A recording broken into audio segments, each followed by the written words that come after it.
On a dit que le BER a l'ambition de financer le budget de fonctionnement dans 5 ans. Je crois bien que c'est une bonne chose. Mais je me dis, il y a des défis aussi qu'il faut relever. D'abord, nous jugeons que parvenir à l'autofinancement au niveau du budget, c'est un principe auquel il fallait s'être préparé depuis longtemps, en ayant pu mobiliser des fonds nécessaires, d'abord pour se doter des infrastructures de qualité, des réformes nécessaires pour renforcer les institutions ayant la charge le pilotage, ayant la charge le pilotage du développement.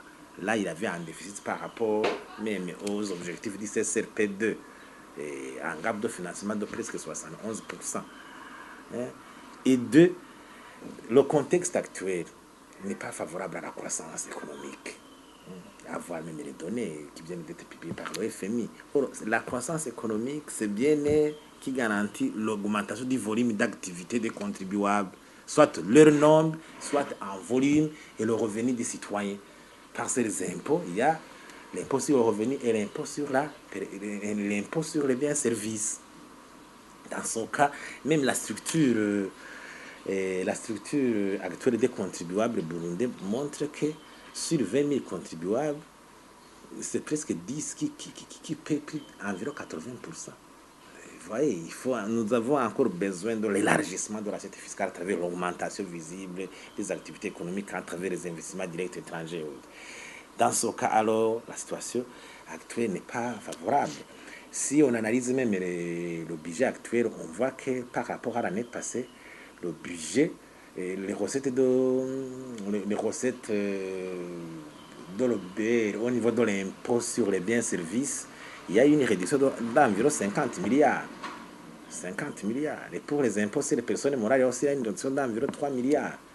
Vous comprenez que si on commence à regresser, à redécrescendo de 2015 à 2016, si vraiment il n'y a pas un changement de cap, comment est-ce qu'on pourrait mobiliser l'argent nécessaire en 2017?